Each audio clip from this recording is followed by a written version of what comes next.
And welcome back into the Enrichment Sports Source. This segment brought to you by our friends at Fast Frame. Any color, any style, anything. They can frame it, including, I think this is kind of cool, baseball cards. If you're a baseball card collector or you know somebody who's got them, you can take it down there. Look at that. They've got the thing matted, framed, and if you want to do something really cool in your den, in your office, whatever, take your 9 favorite players, get them framed in team colors, and then put it on a wall like you would in the position on a baseball field. Great idea for kids' rooms, anything like that. Whatever the item you have, from magazines to stadium seats to baseball cards, Fast Frame can handle it all, and that's just for sports fans. Check them out, FastFrameKnoxville.com is the website, but they're out there off North Peters Road in the Common Shopping Center. Fast Frame. All right, back with Jimmy, Mark, Mike, Chuck. Tennessee lost to Xavier 67-63 to open the season. Last night at home, they need a comeback to beat USC Upstate. Not a bad basketball team, but they beat USC Upstate 74-65. Fans were pretty quick, though, after the Xavier loss. Jimmy, you do a call-in show. They were pretty quick to start the Bring Back Bruce talk. Were you surprised at how quickly that came about? Yeah. Maybe I was naive about it, but 3 of the first 5 callers we had that day, get rid of Cuonzo, bring back Bruce Pearl. And I thought, 1 game? Really? But that's what the mindset was of some people. Of course, those are people that still want Bruce Pearl there and won't buy into Cuonzo Martin, probably regardless of what he does. But still, I was surprised that right off the bat it was a Bruce Pearl, Cuonzo Martin battle among the callers. When Cuonzo Martin was hired, we talked about that on this show, that it won't be long until bring back. That 3rd year will be bring back Bruce, no matter what Cuonzo, unless he wins a national title, he's going to get it. I'm like you, though. I didn't expect it to be that immediate. Were you guys taken aback a little bit by that, or no? No, I wasn't. I mean, I've heard it, a little bit, granted not much, but I've heard it the past 2 years. There's, like Jimmy said, there's those people that think Bruce should still be here and live in my opinion, fantasy that he will be again one day. Chuck? Well, they were playing so bad at the start of the game that the people that were against him are going to come out. I mean, the people that are against Cuonzo. But, I mean, it was a pretty bad start to the season on the road or anywhere else. I mean, that was bad basketball. But still, you're talking about the first half of the first game. I got texts 8 minutes into the contest. 8 minutes in. Did Tennessee still have 3 points then? Here's the good point. One for whatever. Here's the thing, though, and I think you hit on it. Tennessee hasn't been playing really pretty basketball. Now, people forget that a couple of those years under Bruce Pearl, that was after Juwan Smith and Chris Lofton left. You were talking about a team that lived and thrived on junk baskets. It was all about forcing the turnovers, getting the fast break layups and dunks. When you didn't get it, it was kind of sloppy out there. This team has looked sloppy the last couple of years because you hadn't had great shooters. 38% they're shooting from the field through 2 games.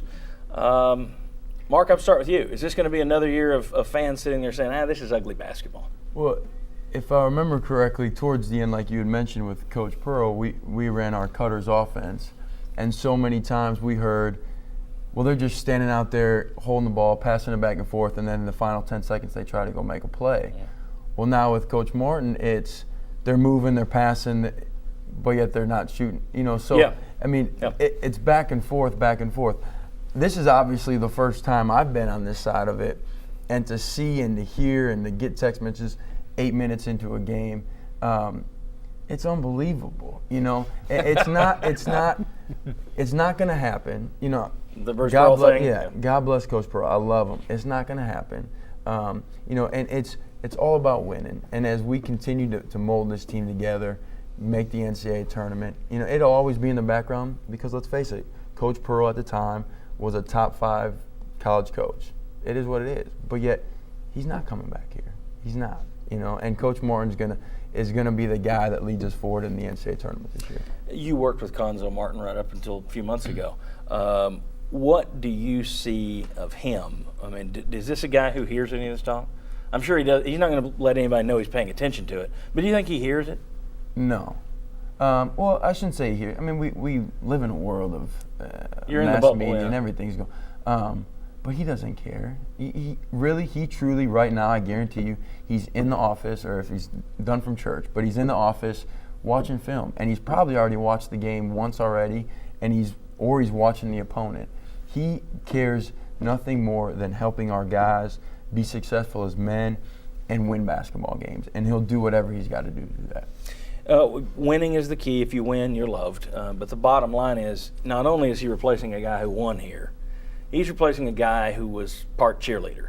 And there's nobody else in the country that is. I mean, Calipari does it and is very good at it, but it's a different style than what Bruce Pearl does. I mean, he's kind of a carny, and I don't mean that in a bad way. Tennessee needed a carnival barker. Pearl was that. Cuonzo Martin does not have that personality. I think that's a big part of the issue with the fans. Would you agree? I do. It was Barnum and Bruce, wasn't it? Yes, that's right. I do think that's part of the issue. It was a style of play, and you won on top of that. And then you went to Texas and had that early signature win, and so everybody was buying in, including the players. And I think that Cuonzo's not going to go out and buy pizza for the fans before the Florida game. He's not going to stand on top of a table and tell the students, come to the ball game. That's not his style, which means he probably needs to win a lot at a high level to win over as many fans as Bruce Pearl did. Mark? Well, I was just, and granted, it all boils back to winning.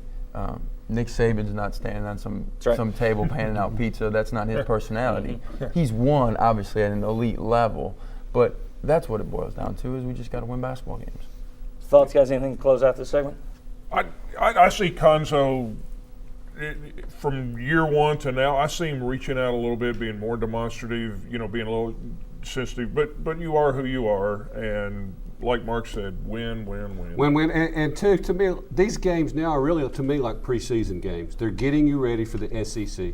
The past 2 years, Tennessee has struggled at the start in SEC play and was not able to overcome that and get an NCAA bid. So to me, that's what I want to see. I want to see this team be ready to play when they tip off in SEC games. You better be so good this year, and you got a tough SEC schedule. Right? Of the SEC schedules, yours is about as bad as it could have gotten in terms of roll of the dice there.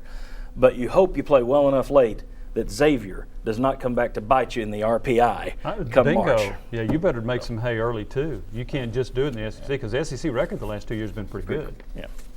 But you were still playing. I mean, you're still playing catch up on those. Well, I mean, you still started off like 1-5, 1-4. Okay. And last night's win will bode well, because that was a good basketball team that we beat.